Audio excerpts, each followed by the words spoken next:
The energy in Ponyville was palpable on the morning hearts of Hooves Day. It was one of the most beloved holidays of the year for the Pony residents. Each couple busily prepares himself to convey their affections to their special sun pony in a meaningful way. Ponies of all ages bustled about the streets, giving the little cards and candies to those who meant to them. And with careful planning and consideration, the particular pink party pony made sure to spread love to the holiday to which and every pony in town. Every pony in Ponyville was enjoying some form of festivals, with the exception of the honest farm pony. At Sweet Apple Acres, the apple family trees were just beginning to bloom again with life. Their branches were adorned with blossoms and would soon bear fruit of the family's livelihood. Most spring mornings you could find Applejack and her older brother Big Macintosh busily working on fixing up the farm and breathe it to take it back to life, and after having a long taxing winter. This day, however, Big Mac had been pulled into the heart of Ponyville by his not-so-secret special sun pony friend Miss Cheerly. Even though the love poison of the previous year had long since worn off, Applejack could tell that the sparks between them were never extinguished. She thought perhaps the Cutie Mark Crusaders had indeed done something right for a change by bringing them the two together. At the very least, she could very well see that she made her big brother happy. Winter had taken a toll on its Apple family farm that year, and on the day's project was fixing up the side of the old chicken coop. Applejack had all the tools and materials she needed laid out for her while the chickens wandered aimlessly around their pen, undeterred by her work. She wasted no time in getting the project underway, paying no heed to the holiday. Applejack wiped away a bead of sweat from her brow as she hammered a board in place. "What in tarnation?" she exclaimed, dropping the hammer in surprise directly on her hoof. She cried out in shock and cradled her hoof in her side for a moment before turning her head to the sky. "What said that?" After a long minute of silence, she warily returned to task at hoof. "There it is again." Applejack whirled around, looking for the source of the sound she was hearing, but found no pony in sight. "Cut that out! Show yourself!" After a long moment of silence, Applejack shook her head, attributing her delusion to working too hard, and made a mental promise to go a little easy on the cider drinking. "How in the hay did you know that? Who are you? Don't you pretend you can't hear me." Applejack backed away from the chicken coop rather abruptly, causing a little commotion amongst the chickens. The fowls began to flapping and running around aimlessly, while Applejack tried her best to contain them. She carefully backed out of the pen and locked the gate behind her, narrowly avoiding a good and frightened peck to the face. "Pinkie Pie?" Applejack said, spitting out a mouthful of chicken feathers. "Is this some sort of prank for not coming to your Hearts and Hooves breakfast extravaganza? I told you I'd be there for the party tonight, but a working mare's got chores to do, no matter what day it is." Applejack waited but heard no response, then gritted her teeth and growled before finally making a defeated sigh. "I had got no time for this nonsense. If I'm going to spend the night partying at Pinkie's, there's a list of chores that just got to be done." Applejack decided to leave the chicken coop repair for a little later, when the chickens had calmed themselves down. She reached for the harness on the plow before pausing and looking up to the sky again. She growled and retracted her hoof, reaching instead for the spare wheel to fix one on the broken cart. She decided to wait until her brother could help with the plowing, and figured her time would be rather spent repairing the cart. "How in the hay are you going to do that? I haven't said a gosh darn ya word, you big old voice in the sky," she exclaimed, shaking her hoof in the direction of the clouds. "Cut it out," she said, stamping her hooves on the ground in frustration. As she did so, she accidentally knocked on one of the shovels, resting on the barn wall into a pile of junk, sending it scattering about on the floor.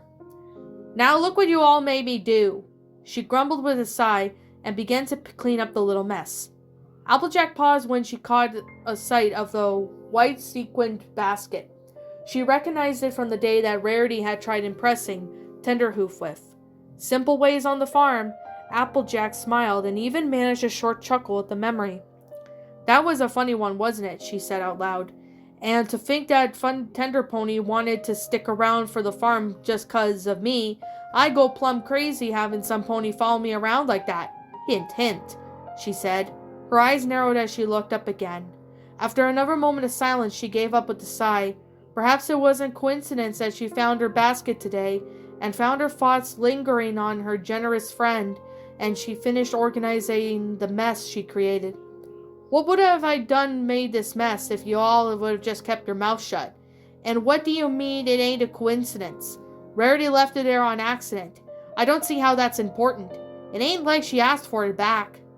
Still, the thought of visiting her friend was nagging at the back of her head, making her antsier by the minute. Applejack began to wonder if she would be doing it for Hearts and Hooves Day. She knew Rarity had a plentiful crushes on the past, including Prince Blueheart-Blood, Fancy Pants, and of course Tenderhoof. She even wondered the new stallion had stolen her attention this year. Probably one of them got her society hypes. She's always been into that sort of thing. Applejack couldn't deny the feeling of jealousy when she thought all the colts would potentially snag Rarity's attention. Whoa there, jealousy? Why would I be jealous? Applejack has always admired Rarity for her elegance and generous spirit. It was rare indeed to find a pony with such refined tastes who can act so giving of those around her. That's why she's the element of generosity, of course, and ain't her just to her friends neither. I've seen Rarity so generous to perfect strangers on the street, no pony more deserving than she is. Applejack's thoughts had been drift again when she called the times she and Rarity had spent together. She wondered how it was possible for two ponies to be so different, yet remain such good friends. Applejack didn't understand the high society of fashion, but she was always glad and delighted in their achievements and interests of her friend. Spending time with Rarity was a highlight for Applejack, and her heart skipped a beat at the prospect of getting to do it again. Of course, I like spending time with my Wait, what was the last part? No matter how Applejack rationalized it, she knew that there was a reason she avoided Ponyville today. Oh, really? And what is that, pray tell? She wasn't sure how much time she could spend around Rarity on the most romantic holidays without letting her true feelings be known. True feelings? Applejack asked warily. Still, something at the back of her mind told her today would be the best day to finally let her heart be known. She would march right up to Rarity and tell her what she thought of her. Mr. Voice in the Sky, I didn't mean to upset you none. Don't go do something foolish now. She would explain from the depths of the respect and admiration she had for her, not just for her generous spirit, but for the goodness and beauty of her heart. I don't like where this is going. Today would be the day that Applejack would tell Rarity that she loved her, and seal the declaration with a kiss. What are you talking about? I don't love Rarity. Applejack wandered over to a barrel of water and tried her best to soothe her mane and hooves, fighting against the butterflies forming in her stomach at the idea of her lips pressed against Rarity's. I would think so, no such thing. You did this. You put these thoughts here. Her heart was racing, but her mind was set. She wouldn't let another Hearts and Hooves Day pass without letting Rarity know how she felt. She carefully positioned her iconic hat on her head and wiped the mud and dirt from her hooves. What are you doing at? Stop! I'm not in the love with Rarity. Do you hear me? With a nervous sigh, Applejack took the little basket in her hoof and started for Rarity's. Giving it back to her would prove a good excuse for coming over in the first place. She locked the barn door and began to trek to the Carousel Boutique. Hey now, let's talk about this. I'm not in love with Rarity, okay? You need to all take back and leave me alone, will ya, here? I've got chores to do. I can't play into all this nonsense. Voice? Voice? Why can't I stop walking constraint? Rarity let out a quiet sigh as another pony couple exited her boutique. Hearts and Hooves Day was a wonderful day of business as all stallions in Ponyville scrambled to find the perfect gift for their special sun pony. Rarity offered an assortment of fine designs that were sure to bring a smile to any pony's face. Each of them themed with the holiday in reds, whites, and pinks. Still, a part of her was saddened by each sale she got to witness the happiness that she didn't feel possessed. For years now, it seemed that Rarity had always sought to herself for a prize that she would never obtain. Somehow there was always something to block her heart from finding that certain sun pony who would return her affection. Rarity shook her head, determined not to let the sadness poison her holiday, and instead decided to tidy up a bit around the shop. Using her magic, she put the unsold designs back on display and soothed the fabric with one of her dresses with her hoof. This particular dress had something of a backstory to it, and she was secretly pleased that it hadn't been sold yet. When Twilight's magic had switched every pony's cutie marks, Applejack attempted to make a gown. At the end of the result was something far less than desirable. Then Rarity reclaimed her boutique she found in gown was tossed into the corner. She had fought to throw it out immediately, but something about the dress stuck with her instead. She kept the gown and worked on some of her own magic and creativity into the design. Even though Applejack had her cutie mark at the time, she could still see the traces of her friend's personality in her fabric and color choices. She knew she could never give up hope in order to wear the dress as in this formal, but it was something of a secret side project that needs to get finished. She wondered if Applejack saw it now and if she recognized it. Rarity had noticed the increasing amount of thought it gave to Applejack lately, and wondered if it was the hype of the holiday that had gotten to her. She would have never guessed that the farm pony like her could have caused so much admiration and respect. Though it was true that the pair of them had somewhat of a checkered past, she knew she could count on Applejack to be there when she needed her the most. In fact, it was the thought of Applejack that kept her from being completely miserable for Hearts and Hooves Day. As it's strange as it seems, those thoughts were starting to turn into some pony else. It had taken Rarity years to appreciate farm living, but now she understood it and the genuine nature of Applejack. She found out that she was drawn to it. The only living thing to please high society ponies was rather exhausting thought. She knew that she could be herself around Applejack and feel as if she was cultured pony without having to prove it. Rarity was startled by the ringing of her bell's shop and quickly dropped the gown from her hooves, fighting a blush that was to reveal too much in particular of train of thought. When she saw Applejack, however, her eyes lit up and a delightful cheeriness returned to her voice. "Applejack, I didn't expect you to see you till tonight." Applejack was out of breath. She put a hoof to her chest and rolled her eyes up in the ceiling. With a little grumble, Rarity furrowed her brow and looked up to see what she could be looking at. "Don't you hear it?"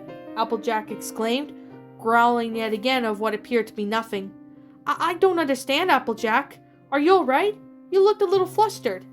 "Well, that's one way of putting it," Applejack muttered, heaving a sigh.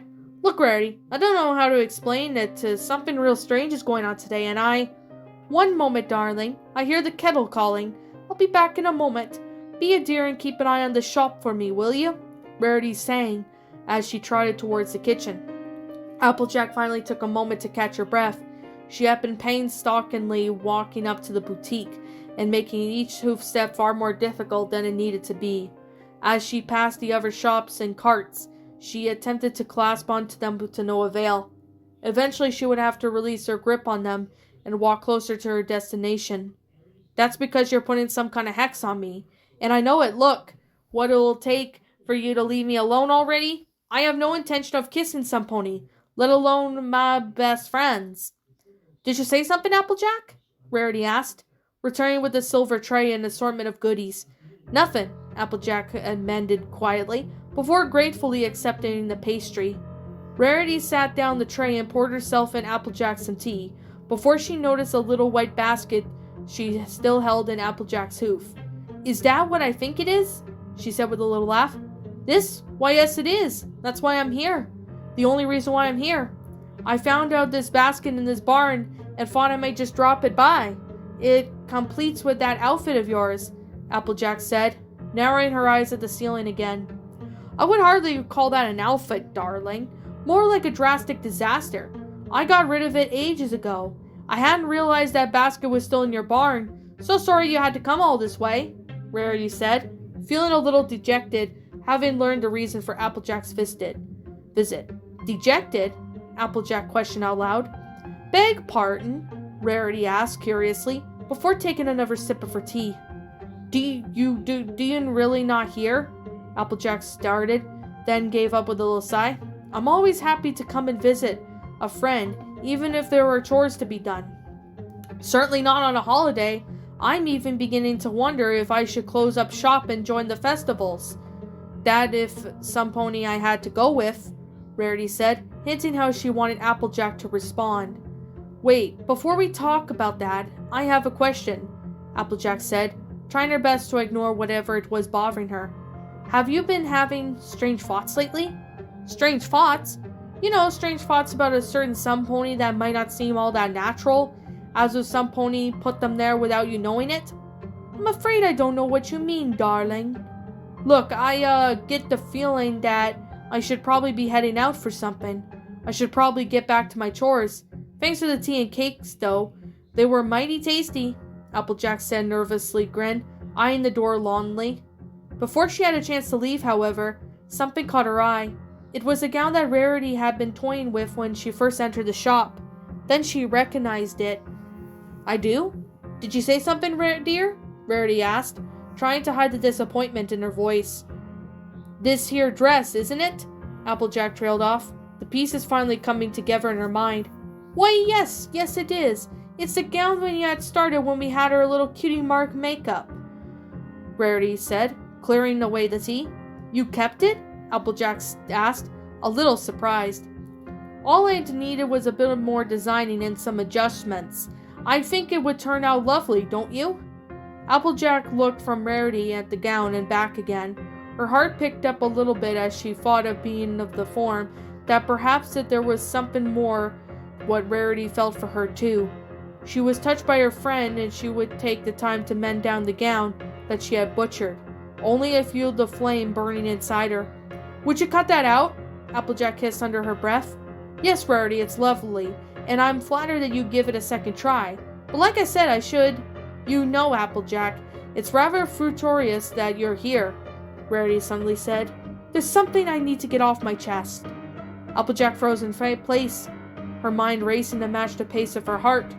Oh? She said, unsure of how to respond. I've been thinking of some pony lately, and I must admit, these thoughts have both surprised and delighted me. Applejack sat down slowly, fearing the worst.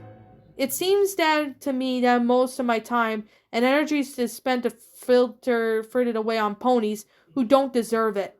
I'm tired of having to prove myself as others' designer for supper hysterical skated party guest. Perhaps I've been looking for at the wrong places for a home of my heart. Maybe I've been overlooking for the place of it all along. Rarity, Applejack started, beads of sweat forming from her brow. You don't need to say another word. I know exactly what you mean. Rarity looked over to Applejack with a relieved and delighted grin. Applejack's eyes widened as she shook her head. No, it ain't what I was trying to say. I mean you've been on my mind too. Rarity's mind smiled. No, I didn't do it on purpose. You don't find this this isn't going a tad too fast. It don't even make sense. It rarely does, Applejack, Rarity said, walking closer to her friend.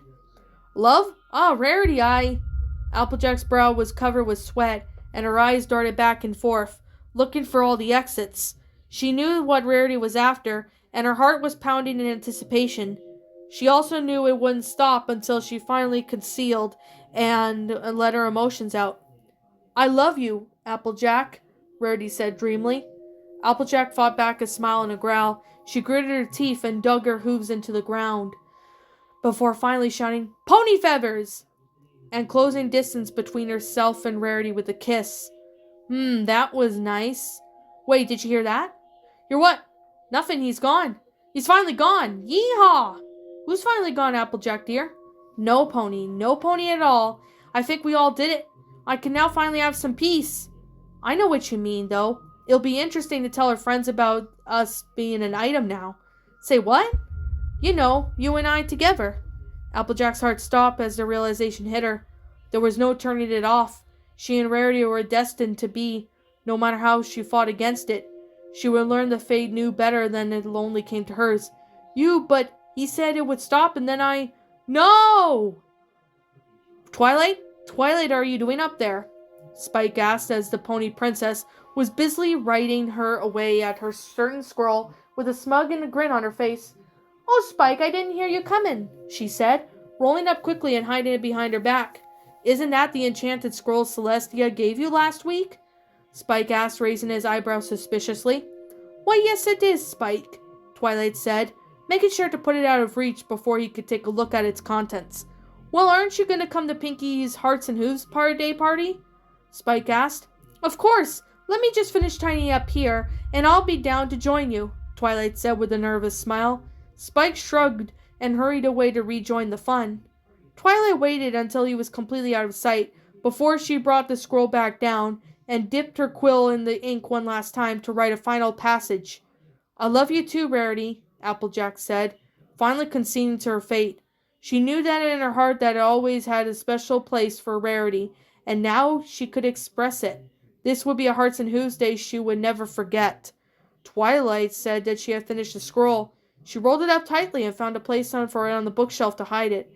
With a little giggle, she trotted out of the castle library to join her friends and prepare herself to hear the shocking news of Rarity and Applejack's sudden romance. What's up, my pretties? It's the Lion Queen here. I want to appreciate you all for tuning into this video, and I do appreciate you guys supporting my video by giving this video likes and stuff. If you really enjoyed this video, be sure to leave a like, comment and subscribe if you're new, ring the bell for notifications to when I upload so that way you guys will get updated for whenever I upload. If you want to follow me on Twitter or DeviantArt, feel free to leave a follow on those if you are interested in following me on those socials. If you want to support my backup channel, known as Miss Dark Shigo, feel free to subscribe to it, as a link to that will also be in the About page section. And with that being said, and that being the case, thank you so much for watching, my pretties, and as always, please stay pretty.